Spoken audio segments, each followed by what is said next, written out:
What's up guys? Welcome back to my channel. So for today, may bago tayo review yung bagong TV natin na na-avail ko kahapon from Skyward.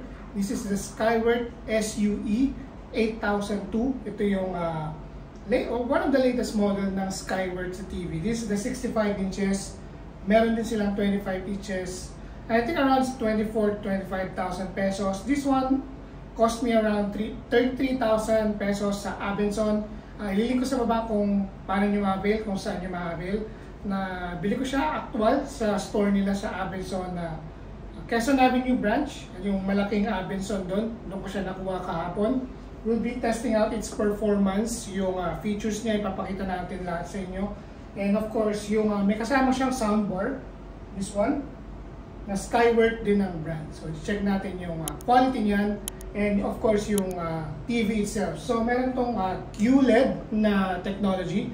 Ibig sabihin ng QLED is mas matingkad ang kulay niya at sa mga normal na LCD panels, I mean mas vibrant yung color niya. Hindi siya kasing vibrant ng OLED. I think pag sinabi niyo QLED is, I think naghanap kayo ng mas murang OLED na variant or budget meal na OLED, but it's not really on par with that, but it's nearing yung mas malapit siya dun sa OLED. So we're testing out the performance, the sounds, the gaming performance dito sa PS5 ko later, mapakita ko. So ikutan muna natin yung box, pakita natin yung box niya. So let's go. So ito yung box niya, no? So, Skyward, may eye care siya, flicker free, eye protection mode. Yan, 4K QLED display. Meron din siyang Netflix, YouTube, Dolby Vision na rin siya, no? And Atmos, HDR10+, and of course, Google TV for your convenience. So, meron din siyang voice assistant na pwede nyo i-activate dito sa remote. Ito yung remote niya, no? So, may protection din tong sinasabi nila na yung remote na ito is parang mapatay ng virus or germs. So, yun, no? Meron siyang RHA T2. So, yan. Ito yung remote niya. Very minimalist, very standardized sa mga ganitong remote, no? It's not as elegant as ibang remote. Na basic lang siya, but it gets the job done. Meron din siyang mic. So, you can activate, voice activate yung Google. Dito, hold nyo lang to and then say your command and then lalabas yan sa TV. So, let's try. Open YouTube. Opening YouTube for... So yan, yun yung features niya, no? One of the feature ng remote na to is pwede siyang gamiting mic for voice command. So yan. So isa rin sa mga features na sinabi sa akin nung nagbebenta kanina sa Benson. So kahit hampas-hampasin to, hindi siya naapektuhan. So hindi naman sobrang lakas na hampas, no? Pero konting tap siya, hindi ka matatakot na ma-damage yung screen yun. So yan, light taps lang, pwede siya madiinan ng konti, safe siya. So that's one of the features na so very child friendly siya at matibay yung screen for impact. So check naman natin yung kapal ng TV. So wall mount natin siya, no? Medyo makapal siya, no? Compared sa ibang TV. Pero it gives a more parang durable feel compared sa TV. Sa ibang TV. So yan. Yung sa bezel naman niya, manipis, almost frameless design. So very slick yung kanyang design overall, no? So QLED din tayo. So QLED, vibrant yung screen. Though malapit siya sa bintana, no? Here's my window. So yan, ito yung screen niya. So merong konting reflection kayo may kita. As you can see here. Ayan. So far naman sa interface, very smooth naman yung interface niya. Maganda yung performance ng kanyang, kunwari, click ka ng Netflix, wala siyang lag, wala siyang delay. I mean, it will load, of course, it's a normal. Pero yun nga, makikita niyo yung reflection pag nasa tabi kayo ng window. So, ang mas maganda rito, magkurtina kayo, isara nyo yung kurtina if you're watching, if your room is well lit or malapit sa light source, or katulad sa akin na medyo malapit sa bintana. Mas mainam na isara niyo yan or maglagay kayo ng kurtina just to block the sunlight or the light source. So yan. So nasabi ko nga kanina, no, this is an Android TV. So Google TV siya. So pwede kayo mag-download ng app na gusto nyo here. Or you can just say it in a voice command here for your convenience. Or just type in the app na gusto nyo. So very convenient to sa mga very specific na app na gusto nyo i-play dito sa TV. Pwede rin kayo maglaro ng game dito sa TV kasi Android naman siya. Meron siyang 2 gigs of internal RAM with 16 gigs of internal storage ng TV as per Skyward. So yun. So yun na, pakita naman natin yung performance nitong TV, but to avoid copyright, puputulin lang natin sa maikling clip. So pwede natin siyang i-voice command, play 8K videos. Here's what I found on YouTube.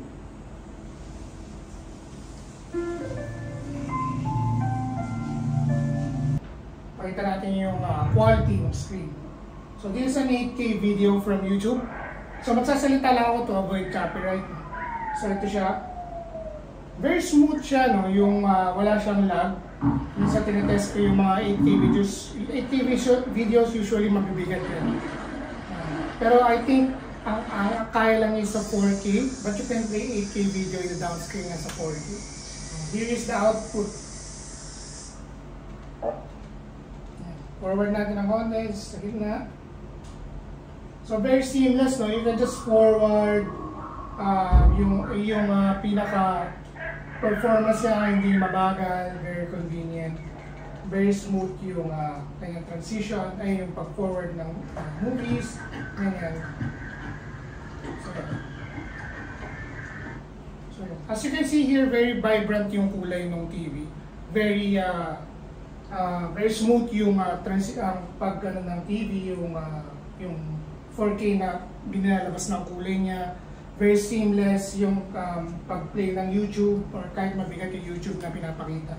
Very smooth siya, wala problema na. We'll try kung ano yung app na iba sa Netflix naman tayo. So ito yung mga stock na pag kayo sa Google TV, sa account nyo, lalabas yung mga app na usually ginagamit nyo. You can just log in on your phone. Pwede yan. So yun. So yun, no? So IPS yung screen niya. So kahit sa angulo, sharp pa rin siya, no? So yan, kahit gitna or lumipat kayo dito sa gilid, very sharp pa rin yung image. Kita nyo naman dito, very yung edge to edge na screen niya, very immersive yung experience. So yan. So ito yung Bluetooth speaker. Ito yung kasamang free na Skyward na soundbar. Very sleek yung design. I like the texture. Para may tela siya rito.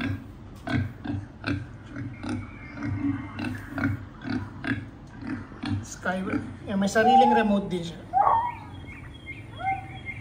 So ngayon naman ito-test natin yung game sa PS5, which is the Horizon Zero Dawn. So yan, test natin sa games. So yan, let's try to play the game. So yan, ito tayo. Pero ganda ng kulay. Naka-performance mode ako sa game. Makita yung kulay. 60 frames nga lang tong game na to. So wala siyang 120 Hz na smooth na variable refresh rate katulad ng mga sa LG OLED na mga series. This one is only running 60 Hz, but this is more than enough sa mga adventure game na katulad itong Horizon Zero Dawn or mga Death Stranding or any adventure game. I think smooth siya sa 60 Hz. The colors really popped out. Maganda yung reproduction ng kulay. I mean, wala siyang lag pag nag-input ako naman sa PS5. Everything is smooth so far sa nakikita ko. So I'm really impressed by its game performance, though it's not really game-centric na TV na may mga TV for that. But this one is more for casual gamers lang talaga siya. So don't expect na sobrang wow na very smooth na compared to this. Manage your expectations sa mga TV na ganito. This entry to mid-range TV, this is more than enough in general sa lahat ng naglalaro ng PS4, PS5. Everyone can enjoy this game. Or anyone can enjoy playing a game na ganito yung quality na dinideliver niya. So far, very impressed by the quality, the colors, really, yung skies, yung quality of detail ng character natin. Lalo na sa gabi, no, mas makikita niyo yung detail, dumaliwanag kasi dito sa place ko. So, makikita niyo talaga dito yung performance mode tayo. So, naka-unlock yung frame rate natin, 60. Pero ngayon, kahit naka-unlock siya, very, very smooth, very vibrant yung color na nakikita ko dito. So, I'm very impressed. Siyempre, mura lang compared sa ibang TV. This is more than enough for most people. So right now, we'll be testing out its volume performance, especially kasama yung yung soundbar, yung ito-test natin, since kasama talaga siya dun sa package. And narinig ko yung sa TV, it's okay naman siya, pero if you need more bass, you can utilize itong Skyward na soundbar. So mas mabibigyan kanya ng bass or deep frequency compared sa speaker ng TV na to. So this one, yan, to-test natin for you guys. Ayan, check natin sa YouTube. Play tayo ng music.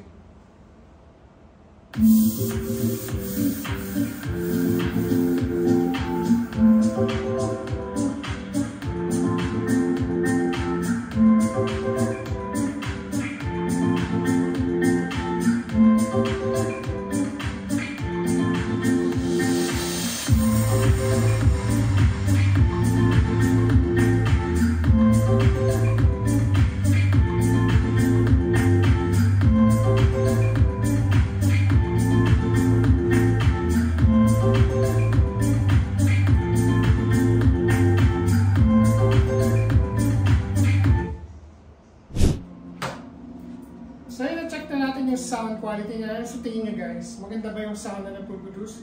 Though hindi nyo talaga malalaman, no? Kasi iba yung pinopost ko na sa YouTube, it's a bit compressed yung sound. But for me, hindi siya ganun kalakas. Medyo nabibitin ako dun sa volume niya. But the bass itself is okay, average. Yung sa mids and highs niya is okay din. So free lang naman siya. So if you're into casual viewing experience lang, this is more than enough for you. So, syempre, mas prefer nyo yung meron sa boofer. Ito kasi wala. So, yan lang siya. So, yan. Don't expect too much na sobrang mapapaw kayo sa soundbar. If you want really a good immersive music experience, a theatrical experience, you can just buy a 20,000 or 30,000 na soundbar or whatever surround sound system that you can afford. This one, for the price, nakasama siya, it's for free. So yun, manage your expectation na. So, more than enough for me. I'm very impressed by its performance, the TV's performance, especially yun. So, conclusion tayo.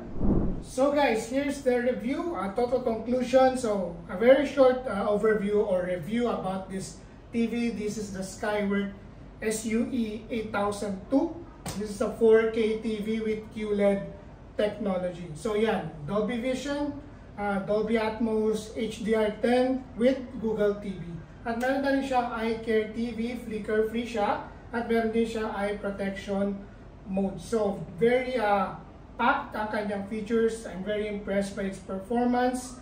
Very cool yung design niya, very sleek, very small yung bezels, very modern yung itsura niya. So a plus for me. So kasi pag QLED niya, no, pag nakarita QLED, parang maaning tayo na parang mahal yan or gano'n. This one is one of the cheapest out there na merong QLED technology. So, kita nyo naman dito, very vibrant yung color, very good saturation, vibrance. Though it's not really the most accurate, the blacks are not deep or na para sa OLED. It's only QLED, no? So, it's not really pitch black dark na yun yung hinahanap nyo na infinite contrast. So, sa QLED, it's more than enough for me dito sa aking room. It's just my filler TV sa aking bagong tirahan ngayon. And I'm really impressed by its performance, for its price. Napakamura, pero din siyang 55 inches na mas maliit na mas mura compared dito. But I opt for a bigger screen for more immersive experience. So if ever may questions kayo regarding this TV, regarding the brand of Skyward, if nagdududa kayo sa brand ng Skyward, may mga reviews na Skyward lang yan, it's not really on par with LG, Samsung, or Sony, or sa mga top brands like those, no? So obviously, talaga naman na established company on Skyward. It's just an entry level to mid-range level na brand. If you're really looking for a budget-friendly TV, this is more than enough. It's a smart TV. It's a Google TV. It has everything you have except for of course yung OLED technology.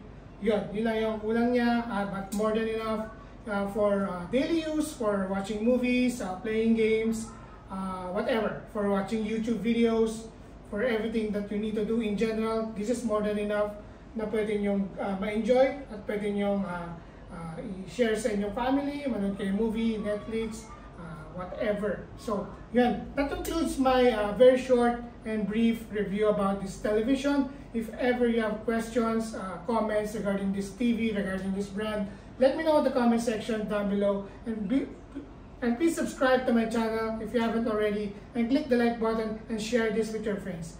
Thank you guys for watching, and I'll see you guys on my next video.